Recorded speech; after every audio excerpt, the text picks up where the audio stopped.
My fiancé, best man, groomsman, and I have known each other since we were kids. We collectively met between 6th and 7th grade and have been running around in the same friend group ever since. The group has grown and shrunk over the years, but a small core of us have remained extremely close. Recently, my fiancé's best man, Jay, has been making jokes when we're hanging out about the two of us dating that have now escalated. Admittedly, when I met Jay in 6th grade, I had the hugest crush on him, and everyone knew. I was much taller than average for a girl at that age, and he was one of 2 guys in the entire school as tall as me. That, though, is where the story ends. I had one hell of an awkward phase in middle school, and he was very clear from the start that he was not into it. Post-awkward phase, as friends and adults, it was something we constantly joked about, but never seriously, since everything between us had always been platonic. This joke of me being rejected by him has now recently turned into how he dated me first whenever my fiancé and I are around. Despite the inaccuracy and an increase of it being brought up, everything has remained pretty lighthearted in context, and while annoying, is something I've been able to brush off or quickly rebuttal. This escalated this weekend when 2 of my fiancé's groomsmen were over hanging out with my fiancé and me. The wedding was brought up, and after a concerning look between the 2, they mentioned something had happened with Jay they thought we should know about. Apparently, Jay had been telling them stories he was considering for his best man speech, with the main one centering around how I had been shared around and had made my way through the entire friend group. While they kept what was explicitly said fairly vague out of respect for me, they were clear it crossed the line and insinuated I had slept with the entirety of the group attending the wedding. They were very clear with Jay that he could not say anything like this in his speech toast. Jay responded with an, "I know," stating that I had already made it clear my maid of honor would be proofreading all speeches prior to the wedding, so he wouldn't be able to get away with it anyway, but ended the conversation by saying something along the lines of, "But what if I could?" leaving the possibility open. Of all the groomsmen in the party, 6, including Jay, these 2 were the only ones in this core friend group and the only ones I had any sort of history with that could potentially be notable. It was all prior to high school and very innocent. One I went on my first movie date with, where our parents had to drop each of us off because we couldn't drive and picked us up afterwards. The other was the classic first 6-month relationship in middle school, where it took 6 weeks to muster up enough courage to hug each other between classes in the hallway.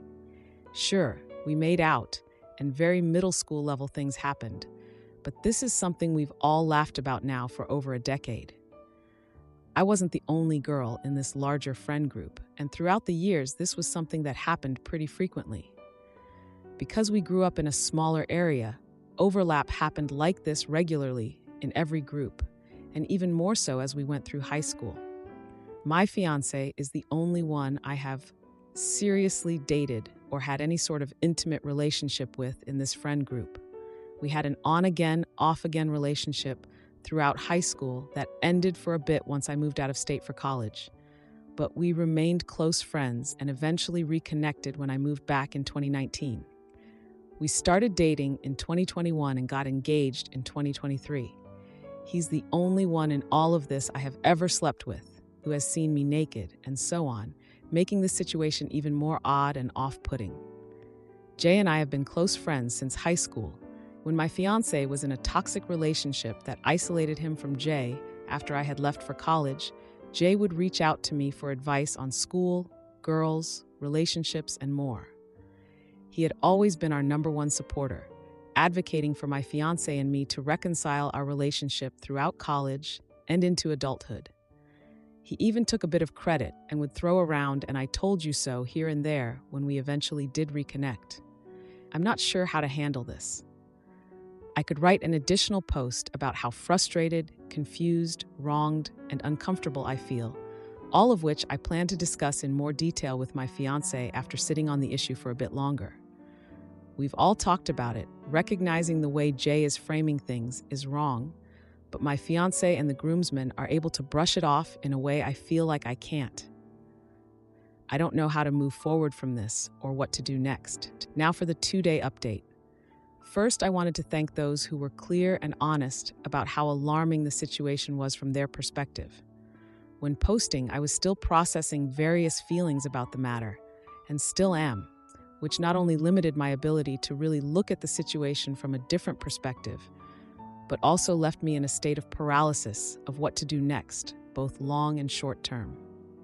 Since posting, I have spoken in further detail to both my fiancé and one of the other groomsmen. I also confided in my maid of honor about the situation for an additional perspective outside of this specific friend group. After these conversations and reading through all comments on the original post, I've come to realize the significance of a few key details. Jay has a deep-rooted superiority complex. He always has, and it is something many in our friend group have become accustomed to. He has always been the type who seemed to believe he was the standout amongst his friends, whether that be through education, athletics, his career, or with women. Jay has also always been a bit egocentric, and a lack of accountability or consequences for his actions has been growing for some time now. Despite it almost always being unintentional, he more often than not is oblivious to the inconveniences and harm he causes others, as long as it is beneficial to his personal ego. This is about jealousy from a few different angles, but not about me specifically. When looking at the full picture, this escalation feels like a continued attempt to knock my fiancé down for reaching that next stage in life. Whether that is because my fiancé has reached it before him or has moved onward without him, I cannot say for sure. Jay has issues with misogyny that have also been escalating in tangent with everything else. His lack of respect for the women he has dated has also seemed to increase. Much of the personal tension him and I have had recently pertain to his perspective of women that have begun to veer into a more disrespectful realm, alluding to an increased belief that due to their gender alone, women are inferior. The good friend he was to me over the years, who was always kind and supportive, who never overstepped boundaries and was always there when needed, can exist in tangent with the above information. They are not mutually exclusive. Life happens and people grow, sometimes in opposite directions. I spoke in depth with one of the groomsmen to have further transparency of the situation and what was explicitly said. He acknowledged that the conversation initially centered around the excitement they had for the wedding, and Jay clearly stating he wanted to give fiancé and I the best wedding and experience possible. The conversation evolved, and Jay mentioned looking for icebreakers for his speech toast, and began bouncing a variety of distasteful jokes that focused more so on the expense of my fiancé than anything else. Then the idea was proposed about explicitly stating that my being passed around the friend group was how they all remained relatively close since middle school and high school. Jay was immediately shut down by the other groomsmen, told to know his audience, and also recognize he was openly alluding to things that were untrue and that could have an extremely negative impact on me personally. The conversation stopped shortly after this, and the groomsmen, without context of how this issue had been escalating, chalked it up to a one-off situation with Jay acting full of himself in the moment. Fiancé and I are the first of our cohort to get married and have a full-blown wedding with a ceremony and reception. These comments did not start escalating until after our engagement roughly 1 year ago, following Jay's breakup with his long-term girlfriend. Jay has never made comments like this to me or my fiancé privately or when it's just the three of us together. Any scenario where this has been an issue has been in an environment which involved others, and mostly others that are not a part of this cohort from middle school. So, what next? As mentioned in my original post, I spoke with fiancé in detail about the situation and how I was feeling. When all of this had been brought to our attention a few days prior, in an attempt to preserve myself in the moment, I brushed it off more so than I probably should have. I do not blame fiancé for not having any immediate or strong reaction in the moment, because I had avoided one myself. I think it's important to note that Jay is not a day-to-day character in our lives. While he travels frequently for work that brings him to our area, we live states apart. He has not lived in the same area as me or my fiancé since high school. Much of this evolution with his personality has happened in the last few years as well. I recognize this is not an excuse for the lack of accountability on our part, but felt it added important context that this was not something that was observed and ignored daily, but one that has slowly been recognized over time, since we maybe see him 4 times a year at most. Fiancé was extremely open in conversation, immediately brought up having a conversation with Jay, but admitted to not viewing this as anything more than Jay just being Jay, and that he was all talk. At this point, we had only discussed how Jay had continually escalated the situation and how uncomfortable I had now become from this. The lack of accountability Fiancé had made for Jay's action definitely hurt.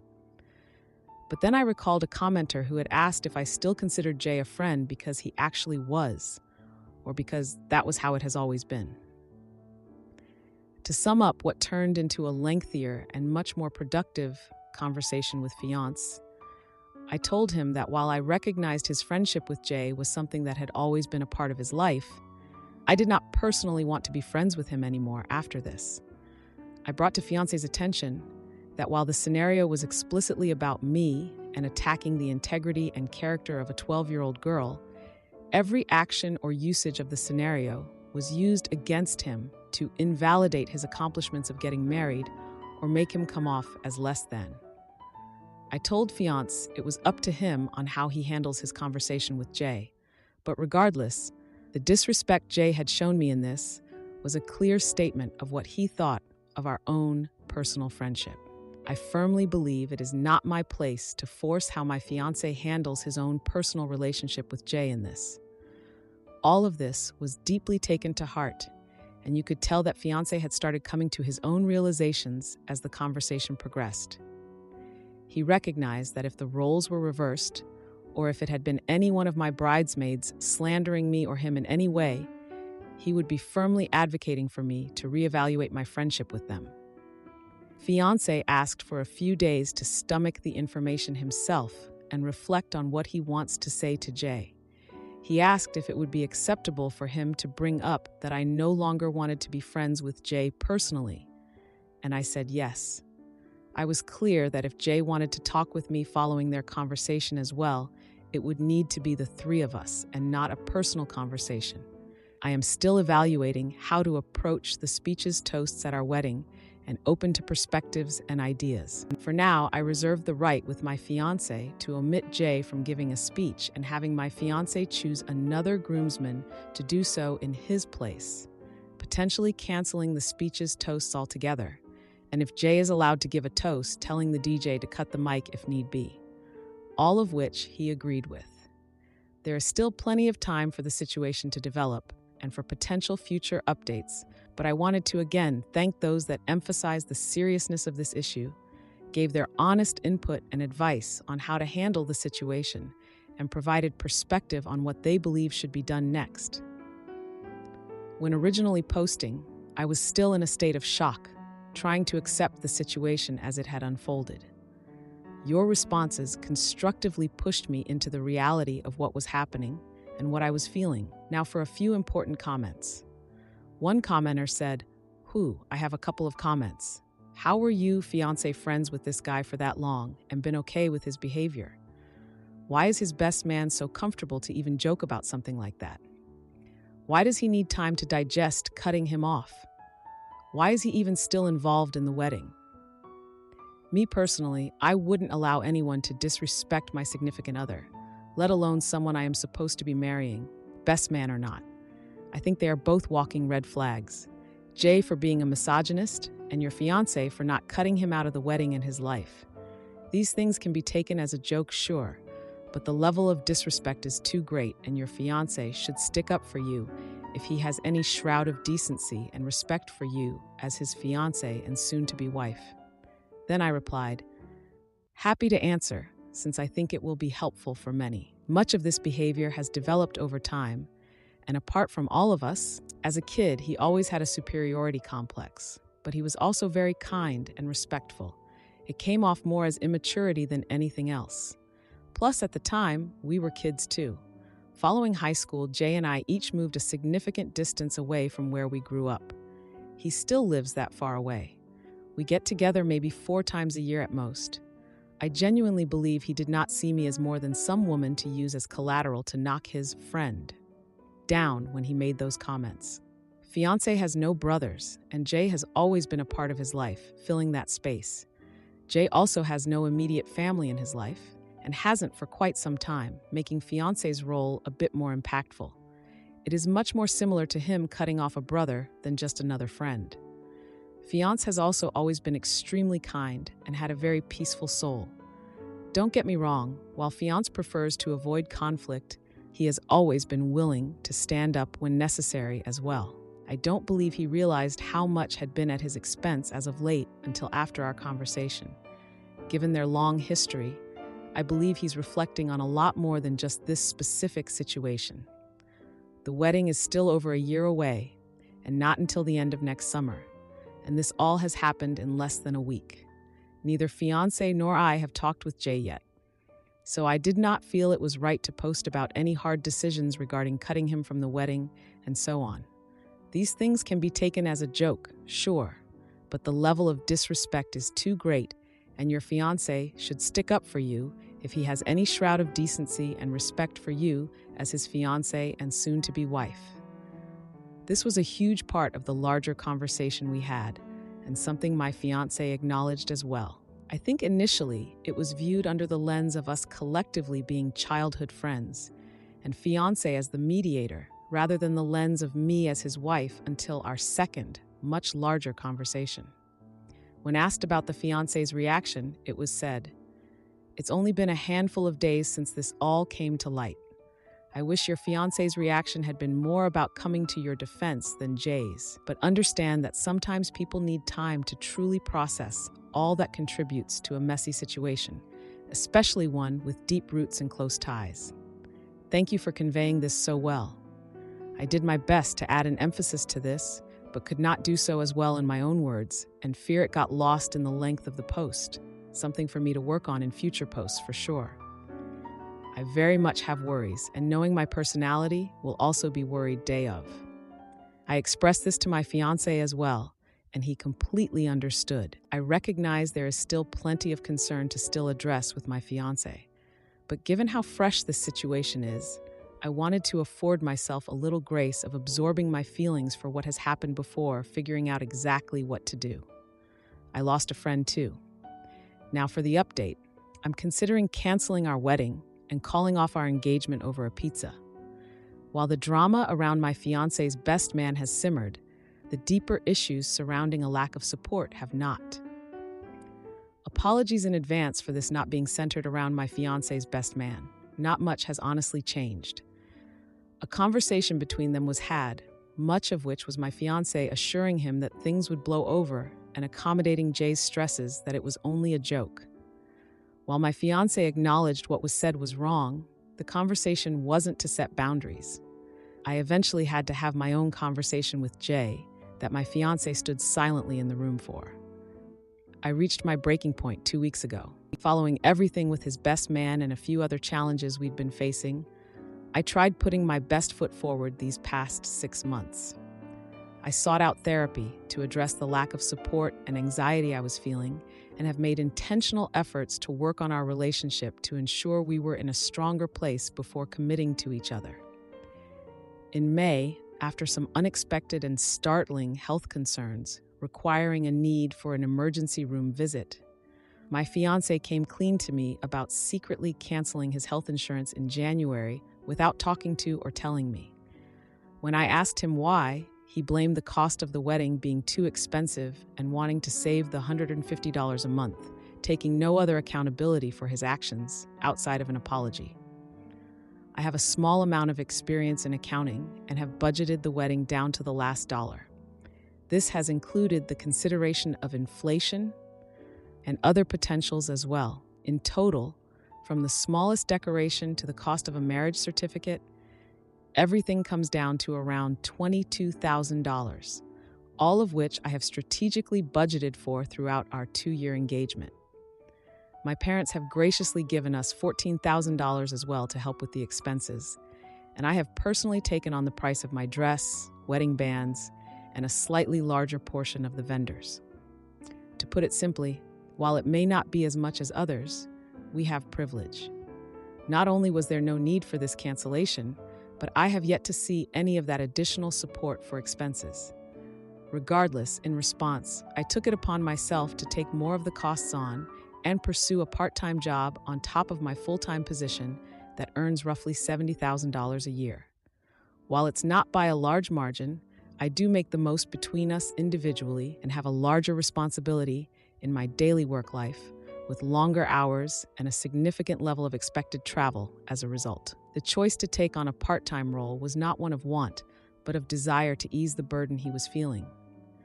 I started a role reviewing blogs, essays, resumes, and other forms of writing in July, and our relationship quickly unraveled. Because I commute, I typically arrive home 3 hours after my fiancé. After arriving, I would immediately have to hop on my laptop and review writings for the next 2 hours or so to stay on top of my quota. I tried my best to make a routine out of it, so we would have intentional time together once I finished each night. This was met with cold shouldering, frustration, and a lack of consideration for my level of exhaustion and strain for months. Anytime I asked him to choose a show to watch or decide on dinner while, he usually does cook because I get home so much later. While I revised, I was met with scoffs and accusations that I no longer cared to tend to our relationship. I tried countless times to address his frustrations and was shut out or cornered in a circular argument about my priorities. 2 weeks ago, I was slated to travel for my full-time position to Atlanta during Hurricane Helene. In a matter of 12 hours, my afternoon flight for the next day was shifted to one leaving at 5 a.m. to give me ample time to shelter in place prior to the arrival of the storm. I rushed home to finish packing and prepare myself to drive over an hour to the airport and stay at a hotel nearby for additional flexibility in case of issues surrounding my early travel that next morning. After arriving home, I immediately hopped in the shower and asked my fiancé to order dinner so we could have one final meal together.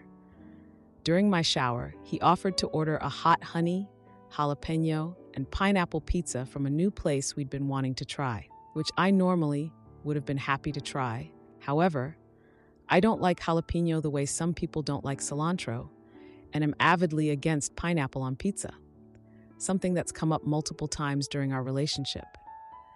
And while I'm good with spice, the idea of taking that on with the travel stress and early start time I had the next day made me hesitant.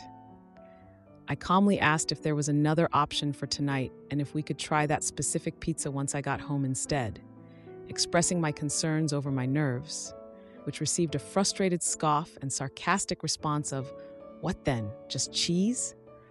I explained any other topping combination would work and restated my issues. He walked out of the bathroom without response, and I finished my shower. The pizza was never ordered. No food was ordered.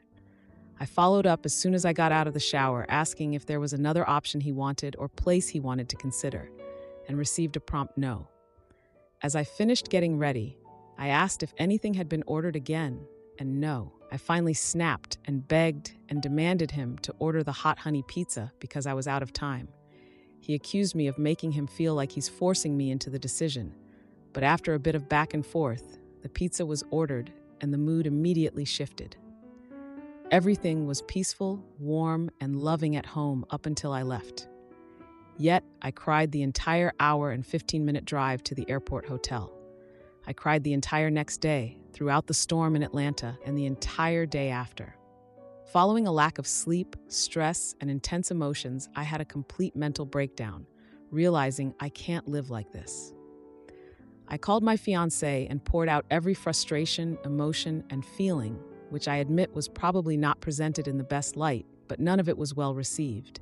In the 2 weeks since, despite many attempts, conversations have gone nowhere, with only ultimatums being offered for me to make. I've proposed countless alternatives that focus on us working on ourselves and together these next few months.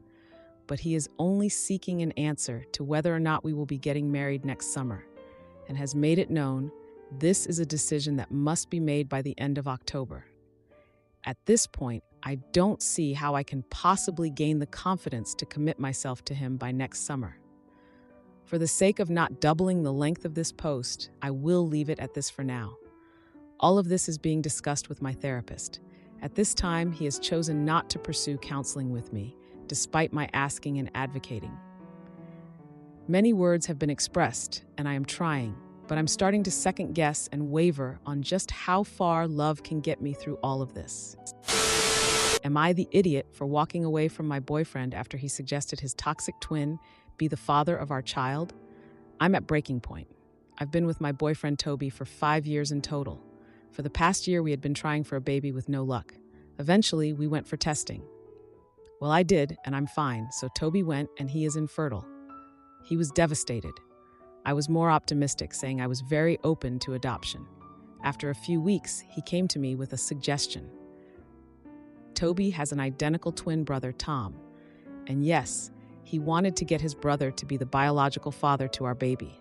The thing is, his brother is a toxic person.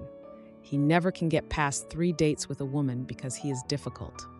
I've accepted that he will always be in our lives as he and Toby are very close. When I met Toby, Tom was working on the other side of the country, and I didn't even meet him for 2 years in person. But Toby is different when with Tom. He's kind of toxic too. There was a point after Tom moved back that he started to make jokes about me, but they were mean, and Toby laughed and joined in. I'm normally quiet and non-confrontational, but I blew up on them, and they stopped. But things have not been good between Tom and I since, so I wasn't on board with Toby's suggestion.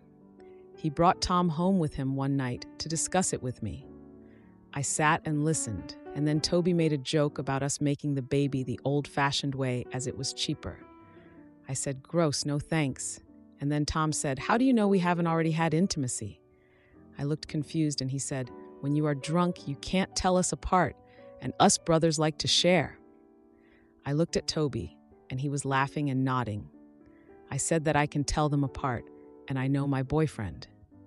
But then Toby said that in the dark and being drunk, I wouldn't know. They intimated this had happened in the past. I was very angry. Then Tom added fuel to the fire, saying that he wanted to be there to see our baby being born, and that I shouldn't be embarrassed as he had seen what I have before. Then he winked at me. They were both laughing, and I just left and went to bed in the spare room. I was furious, and the next day Toby kept it up, laughing and saying, "Oops, you didn't know which brother you had." Now I know well I can tell them apart, even if they do look very alike. But there have been about 4 or 5 occasions that we did have intimacy when I was drunk and in the dark. Twice was in hotel rooms after friends' weddings, and the other times were just at home after hanging out with friends. So I'm just unsure. Also, during that fun conversation, Tom also inferred that he and Toby switched places to cover for Toby, but wouldn't say for what. It was to imply cheating.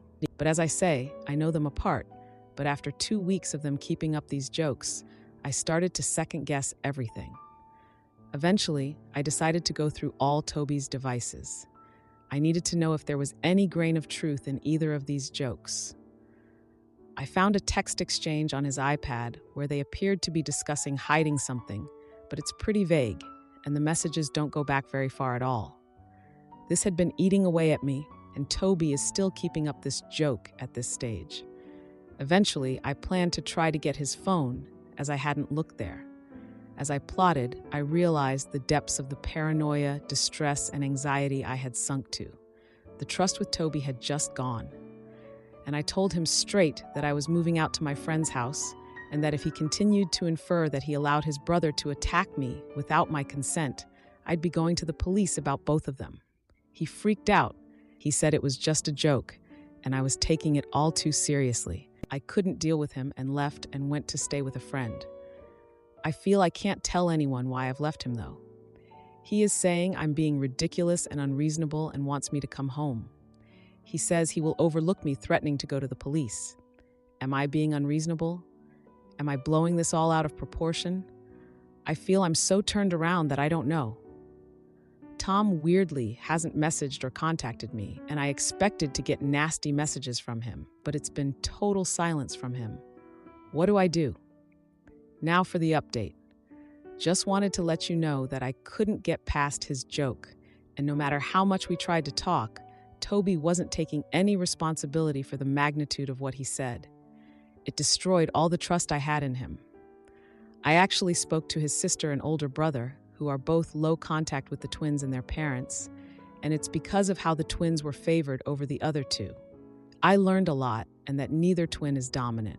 Really, it's more that they are both dominant in different areas, and both can be toxic, and it's not a case of Tom leading Toby in this. So really, I decided that I didn't know Toby at all and that he wasn't willing to even accept any responsibility for what he said. So to me, there was no going forward. Toby is not taking the split very well and is getting louder and more obnoxious. The surprise was a seemingly heartfelt, sincere apology from Tom, who said he knew he took it too far and that he didn't know Toby had kept the joke going. He said it wasn't even about me, but that he was enjoying having something over his brother. But that doesn't fit with what actually happened to my mind, so I don't believe him. And that's the key issue. I don't believe either of them and never will again. So that's it. I'm done. I've moved out my stuff completely, and I am still trying to make sense of any of it, but can't yet. Am I overreacting to breaking up completely here? I can't see a way forward, and I'm no longer even willing to try. I did speak to the police after I left initially, and after the responses on my first post here. They really felt they couldn't do anything much, but they did speak to both twins. It was more an informal chat than anything, and Toby was livid. Tom never mentioned it to me, so I don't know how he felt about it. Secondly, what Tom had over on Toby is that he needed him to have a baby. But again, they were totally tag teaming on me that day, and it wasn't one of them against the other, so that was nonsense. Their parents reached out and were very angry that I took a joke so seriously. They seemed to think the most the boys were guilty of was bad taste. I spoke to the siblings after that, and even though I had met them a couple of times, I didn't really know them as they kept their distance. Their brother was very helpful in helping me to understand their dynamic, which frankly is creepy. He doesn't think they actually did share me, but only because they are complete cowards. They wouldn't do something that their parents couldn't bail them out on if need be. He says Toby is all about mind games, and looking at Toby in that new light, I could tell he was right. And that's one of the big issues here. It was the total effing with my mind and sense of reality. I had always avoided them together, but this baby thing brought them together in force and in my face, and I got to see the true Toby. Toby is angry that I could think he would do such a thing, despite him telling me for weeks he did do exactly such a thing. He still wants to work it out, but I can't be anywhere near them. Thanks for the validation and huge wake-up call, Reddit. I have a feeling none of this would have ended well for me one way or another if I stayed. Am I the idiot for refusing to give a medical secretary the code to our toilet and causing an HR nightmare? I work in a hospital in an administrative corridor. It's in the middle of nowhere in the hospital, as in not a lot of foot traffic from staff or patients. As a result, there is a single toilet on our corridor to cover our 5 offices. The door to the toilet is opposite my office door. We all go on break and lunch together 90% of the time, leaving the corridor empty for 30 to 50 minutes. We started noticing every now and then that someone was using the toilet while we were out. In itself, not a problem, but the smell and occasional mess wasn't always fully flushed or blocked, was awful. There's no windows, so no way to dissipate the smell, and air freshener was irritating. Over the last few months, it's been happening more and more regularly. It can be 3 times a week or twice in one day sometimes. We have no idea who is doing it, and there's no pattern to it. Also, no one really wants to confront the culprit if we did see them, so we were just living with it, gross as it is. 2 weeks ago, all but one of us went on break, and a patient wandered into the corridor, was acting strangely, and blocked the colleague in her office. She was pretty shaken up, but thankfully we do have panic buttons in our offices. Afterward, I submitted a request for a lock on the corridor. It's one of those key code ones, and a bell. It's mildly annoying, but we get very little traffic outside mail and a few doctors, so it's not like we constantly have to let people in. It got installed on Wednesday last week, and Friday I got an email from one of the medical secretaries who works on a different floor, asking for the code to our corridor. I responded, "Why would she need it?" Immediately, my phone rings. She explains she has bowel issues that she takes laxatives for, and the toilet on our corridor is one of the only single cubicle toilets in the hospital, and it has the most privacy, so she will be stuck without it. Where I might be the AH.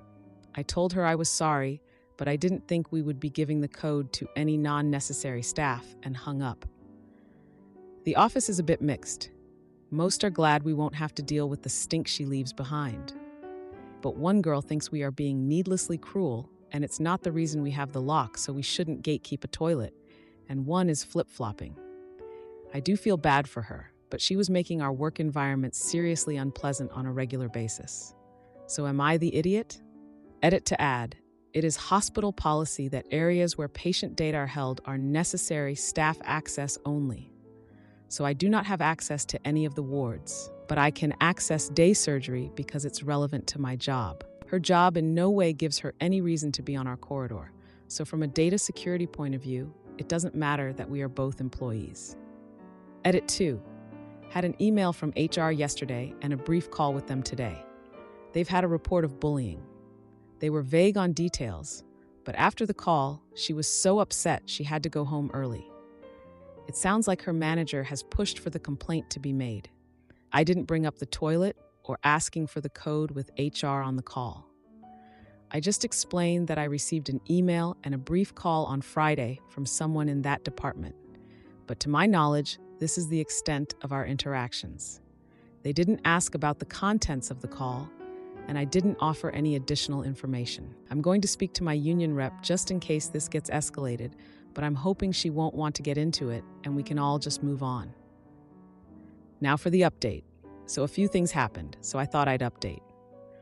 I had an HR meeting scheduled Wednesday last week, but they canceled the day before, saying the issue had been resolved. I still wanted a meeting, but things were manic, so we rescheduled for Tuesday this week. I was working from home the next 2 days, Thursday and Friday last week, due to my youngest being ill. I got a text Friday mid-morning from the office saying they thought someone had been in and used the toilet while they were on break. On Monday, one of the girls had a meeting with their kids' school and decided to work through her break and leave early. About 5 minutes after everyone left, she heard the door open and saw someone she didn't know. As per policy, she challenged her, as in asked who she was to see her ID and why she was here. And she was told she was medical secretary, MS from here on, and she had permission to use the bathroom on our corridor. When I came back from break, I emailed HR along the lines, regarding the situation with MS, I have been made aware that she has been granted access to our department in order to use the bathroom. I would have appreciated being made aware of this decision as we leave our personal belongings in the office, as we understood it was a secure area with access only for those who need to be there. I would also like to know why I wasn't consulted on this decision as manager of the department, as I previously had to sign off on security access for other staff members with access. I would be grateful if you could please add these to the discussion points for tomorrow's meeting. Well, to say the shoot hit the fan after sending the email would be an understatement. I was immediately called and asked what this was about. Why would MS need to use our bathroom? At this point, I forwarded my previous email correspondence along with a summary of our phone conversation. HR said they would get back to me. Turns out her friend's husband works in the hospital, and both told her about our toilet and subsequently gave her the code after I declined to give it to her. They didn't say who he is, but implied they were taking this issue seriously. But that solves the mystery of how she found it in the first place. She no longer has access to our bathroom, the code has been reset, and we received a site-wide email reminding everyone of the importance of security, not giving out access codes, and confronting people who you believe are in an inappropriate location, not going to areas you have no business in. The gossip mill is in full force around the hospital, but I am trying to keep out of it as much as possible. I'm just glad we won't have to deal with it anymore. Hopefully, that's the end of it. It's practically impossible to fire people in the NHS, so I doubt there will be serious consequences. Now for the final update. So the saga should hopefully be over. I had a request for a meeting with HR a few weeks after the initial incident. The secretary, who we shall call Val for the purposes of the story, had gotten a doctor's letter and was asking for access to our department bathroom. And did I have any objections? I had been kinda expecting this, so I countered with, I don't have objections, but reservations. 1, our department is very far away from Val's office. 2, the lack of extraction/window makes it a very unpleasant environment for us to work in. 3, most importantly, if she were to gain access, she would be expected to leave it in the condition she found it. 4, we didn't really feel it was appropriate for a person to have unlimited access to the department just to use our toilet. HR pressed on point 3, and I explained the history of Val leaving the toilet a mess. I also pointed out there are several clinic sluices which require a key to access, much closer, and perhaps one of those would be more suitable. I went on a recon mission shortly after this all happened. Anyway, HR agreed, and she now has a key to the toilet in outpatients under the provision she keeps it clean. She can basically have her own private bathroom. The porter who told her about our toilet and then gave Val the code apologized to us in person. Turns out she's actually his sister-in-law, so my original intel was wrong. He claims she was embarrassed to ask for accommodation, and he was pressured by his wife to give her the door code when I refused. He realizes it was wrong, and we agreed not to hold it against him. So all in all, a pretty boring conclusion, but I'm glad it's over.